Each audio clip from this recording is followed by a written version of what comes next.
मैं शीतल पी सिंह, सतहिंदी.com पर आपका स्वागत है। अमेरिका में एक अश्वेत व्यक्ति की पुलिस की लापरवाही की वजह से हुई मृत्यु पर सारी दुनिया में, जो दुनिया भर में जो अखबार, टीवी, सोशल मीडिया इत्यादि से सूचनाओं को प्राप्त करने वाला समाज है, उस समाज में थोड़ी उथल पुथल है। पश्चिमी देशों में तो काफ़ी ज़्यादा है और वहाँ के तमाम राष्ट्राध्यक्ष वगैरह भी इस मामले में अपनी राय लेके सामने आए हैं और वो राय वही है जो कि किसी भी सभ्य समाज की होनी चाहिए।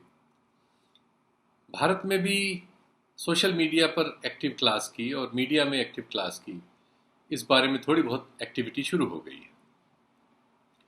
यहाँ तक कि भारतीय जनता पार्टी और राष्ट्रीय स्वयंसेवक संघ वगैरह से जुड़े हुए जो लोग हैं, जैसे एक बहुत बड़े पत्रकार हैं और उनके लिए काम भी करते हैं, रतन शारदा साहब, उन्होंने एक बड़ा सा लेख लिख दिया है जो एक नारा चल रहा है, ब्लैक लाइफ मैटर्स, यानी काले लोगों की ज़िंदगी महत्वपूर्ण है, मतलब रखती है। उस पर उन्होंने भी एक लेख लिख दिया है, वो स्क्रीन पे आप देखिए। लेकिन हम एक ऐसे समाज हैं, भारतीय कम से कम, ये सबसे विलक्षण है।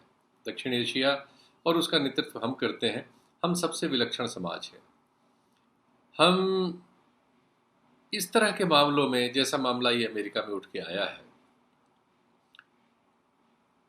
उससे बहुत बड़े और बहुत बड़े परिमाण का और बहुत लंबे समय से चला आ रहा एक ऐसा सिस्टम अपने यहाँ न सिर्फ जारी किए हुए हैं, बल्कि उसकी रक्षा करते हैं, उसके लिए झूठ करते हैं, उसके लिए हर गलत चीज़ करते हैं, लेकिन उसको कायम रखते हैं, उसको रोज़ मजबूत करते हैं। लेकिन जब अमेरिका में ऐसी कोई चीज़ हो जाती है और वो खबर बन जाती है, तो हम उस पर दयानतदार भी हो जाते हैं और इस तरह की बात करते हैं। कुछ घटनाएं पढ़ता हूँ, फिर उसके बाद उनके डिटेल्स में जाऊँगा। सबसे पहले तो नेशनल क्राइम रिकॉर्ड्स ब्यूरो जो है हमारा, जो अपराध जो होते हैं देश भर में, उनको जो रजिस्टर करता है और उनके आंकड़े बना के देश में देता है आपको, तो जो उसके अनुसार 2018 का आंकड़ा नेट पे अवेलेबल है।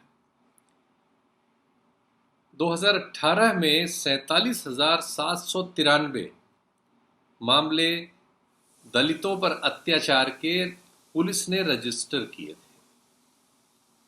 एक दूसरा आंकड़ा है, एक दूसरे सोशल संगठन ने जो तैयार किया है, वो इससे 2 साल पहले का है। वो बताता है कि करीब 11 या 12 मामलों में से एक मामला दलितों पे अत्याचार का औसतन ग्रामीण इलाकों में रजिस्टर हो पाता है। शहरी इलाकों में ये जो स्थिति है वो 3 या 4 मामलों में से एक की है, लेकिन ग्रामीण इलाकों में ये 11-12, करीब 12 मान लीजिए एवरेज की 12 मामलों में से एक मामला रजिस्टर होता है। और वो तब रजिस्टर होता है जब मामला या तो हत्या जैसी अपराध का हो, बहुत इंजरीज हो गई हो जिसको छुपाए न छुपाया जाए, आगजनी हो गई हो, बलात्कार हो गया हो और उस पर लोग धरना वगैरह दे रहे हो, आंदोलन कर रहे हो, तब वो रजिस्टर होता है। ये हमारी सामाजिक हालत है। इसमें एक आरोप भी मढ़ दिया जाता है कि इसमें बहुत से मामले झूठे होते होंगे, लेकिन इसमें 800 मामले तो कत्ल के हैं। मैं बलात्कार के मामले नहीं ले रहा हूँ, हजारों में। 800 मामले आदमियों को जान से मार डालने के हैं, दलित आदमियों को मार डालने के हैं। ये मामले तो झूठे नहीं है ना। ये मामले 1 साल में दर्ज हुए। हम एक सवाल पर, अमेरिका के सवाल पर, भारत में भी और सारी दुनिया में आक्रोशित हैं, अपनी प्रतिक्रिया व्यक्त कर रहे हैं, उसको गलत ठहरा रहे हैं, उसमें गलत समझ रहे हैं, उसको गलत मान रहे हैं। लेकिन हमारे अपने ये पिछवाड़े नहीं, हमारे तो अगल बगल चारों तरफ ये हो रहा है, ये घट रहा है। इस पर हमारी कोई प्रतिक्रिया नहीं है। हमारी प्रतिक्रिया तब भी नहीं थी जब लाखों मजदूर बेचारे एक लॉकडाउन के फैसले के बाद पैदल अपने घर के लिए निकल गए थे। जब हफ्तों बाद उनकी तरह तरह से मरने की और तरह तरह से उत्पीड़न होने की खबरें आई, रेल से कट के मर जाने की खबर आई, तब जाके हमारे मीडिया में और सब में एक संचेतना आई कि अरे ये हमारे देश में हो रहा है। हम उसे अफ्रीका में कहीं ढूंढ रहे थे, देखा कि अपने यहाँ ही इतने 8-10 करोड़ लोग यहीं पैदल चले आ रहे हैं, हजारों किलोमीटर पैदल चल के अपने घर जा रहे हैं। और उनमें से लगभग 70% का, ये अध्ययन तो अब दूसरे जो सामाजिक अध्ययन हमारे यहाँ करने वाले हैं, उनमें से 70% का इसी देश के लोगों ने आपके घर में पोंछा लगाने का पैसा, किसी फैक्ट्री में काम करके 15-17 दिन का पैसा, किसी के यहाँ कोई किसी ठेकेदार के लिए काम कर देने का 10-15 दिन का 20 दिन का पैसा, किसी की पूरे महीने की पगार, किसी का जो भी उसके यहाँ पीएफ वगैरह का बकाया, सब लूट लिया गया, सब मार लिया गया, उनको दिया नहीं गया। इनमें से 70% का ये पैसा मार लिया गया। ये हमारे समाज में हुआ, हमने किया। लेकिन इन सब चीजों पर हमारी कोई प्रतिक्रिया ही नहीं है। रादर हम इस पर मिट्टी डालते हैं, पर्दा डालते हैं, इसको छुपाते हैं, इसको नीचे करते हैं, क्योंकि हम बहुत महान लोग हैं, हम इतने महान हैं, विश्वगुरु हैं। तो इस महानता में हम अपनी ये सीधी सीधी चीजें नहीं देखते। कुछ लोमहर्षक घटनाएं हाल की जो अभी नेट पे एक पत्रकार ने जागृति के काटकर करके हैं, उन्होंने नोट कर दी हैं, तो उनके ट्वीट से मैंने पढ़ लिया है, तो मैं आपके सामने पढ़ दूं, थोड़ा हम लोगों को शायद झंझोड़ सकें। इसी 9 जून को विराज जगताप नाम के लड़के को पिंपरी चिंचवाड़ महाराष्ट्र में घेर कर मार डाला गया। आरोप था कि उसने ये हिम्मत कर ली थी कि अपने से थोड़ी ऊंची जात की किसी महिला के साथ उसका प्रेम संबंध होने की बात सामने आई है। 8 जून को 20 साल का एक दलित लड़का, उस पर तलवारों से केरल में हमला हुआ। ये भी एक लव अफेयर का मामला है। इसमें भी जाति का मामला है कि जिस जाति का वह था उससे ऊपर जाति की महिला थी। 6 जून को 17 साल के विकास जाटव नाम के लड़के को एक मंदिर में घुसने की वजह से उत्तर प्रदेश में पीट पीट कर मार डाला गया। 29 मई को अरविंद बंसोड़ नाम के एक लड़के को एक पेट्रोल पंप पे पेट्रोल भराते समय अपर कास्ट से मोटरसाइकिल आगे पीछे हो जाने के जुर्म में बुरी तरह से पीटा गया, अपमानित किया गया, उठक बैठक कराई गई। इससे अपमानित होके उसी पेट्रोल पंप के बगल में उसने जहर खरीद के खा लिया और मर गया, आत्महत्या कर ली। 13 मई को पारडी, एक ऐसी घुमंतू जाति होती है दलितों में, उसके 3 लोगों को जमीन के एक विवाद पर सवर्ण जाति के लोगों ने पीट पीट कर मार डाला। ये 4-6 दिन में अभी गूगल पे सर्च करने पे जो मिली हुई घटनाएं हैं वो इनके यहाँ से मैंने देख के आपको सिर्फ इसलिए पढ़ दी कि हम एक घटना पर, वो जो एक्सीडेंटल डेथ है अमेरिका में, उद्वेलित हो गए। आरएसएस तक के संगठन के लेखक इस तरह का नोट लिख रहे हैं कि black life matters, black life matters, लेकिन हमारे यहाँ दलित की, गरीब की, प्रवासी मजदूर की लाइफ डजंट मैटर। हम कैसे समाज हैं और हम क्यों ऐसे समाज हैं? अभी कल एक प्रोग्राम में मुझे बातचीत करने के लिए बुला लिया गया था। एक ऐसा पोर्टल है जो दलितों, पिछड़ों, आदिवासियों, माइनॉरिटी वगैरह की बातचीत करता है। उसमें 2 उद्धरण आ रहे थे, उत्तर प्रदेश से ही थे। उसमें एक तो प्रतापगढ़ में था जिसमें ओबीसी कास्ट के एक पूरे गांव को अपर कास्ट के लोगों ने फूंक दिया है, तमाम औरतों को बेइज्जत किया है। प्रतापगढ़ जिले की बात है। उसमें मुकदमा दर्ज नहीं हो रहा है। मुकदमा दर्ज करने के लिए आंदोलन कर रहे हैं, तो जो उत्पीड़ित हुए हैं उसी परिवार के लोगों को पुलिस दूसरे मुकदमे लिख के बंद भी करते रही। लखनऊ शहर से जुड़े हुए एक इलाके में 3 लोगों को दलित समुदाय के चोरी के आरोप में पकड़ के पीटा गया, जूते की माला पहना के उनका जुलूस निकाला गया, उनका वीडियो बना के वायरल कर दिया गया। बाद में पुलिस ने ही उनको चोरी के मामले में बंद भी कर दिया। एक दूसरे मामले में, उसमें मुसलमान शामिल हैं, वो जौनपुर का मामला है, तो मुसलमानों पर बहुत सख्त कार्रवाई हो गई है। वो भी दलितों के विरुद्ध अत्याचार का मामला है, लेकिन उसमें मुसलमान शामिल हैं। तो 2 ऐसी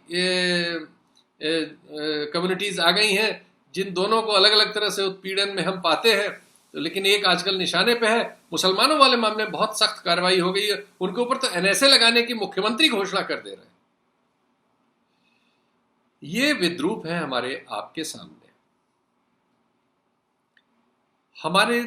हम कभी सोच भी सकते हैं, अमेरिका और इनकी घटनाओं पर प्रतिक्रिया करने वाले हम सारे लोग, कभी हम सोच भी पा रहे हैं कि पिछले 60-70 सालों में ही जाति का जो सवाल है, जिस सवाल की वजह से समाज के एक बहुत बड़े हिस्से को हमने अपमानित कर रखा है, परमानेंट उसको उपेक्षित कर रखा है, उसको रोजगारों से वंचित कर रखा है, उसको कुछ रोजगार जबरन थमा दिए गए हैं जो अपमानजनक है, और कुछ विषम परिस्थितियों में उसको जबरन हजारों सालों से, सैकड़ों सालों से जो चला आ रहा था उसमें जबरन उसको डाला हुआ है और उसमें हम निकलने नहीं दे रहे।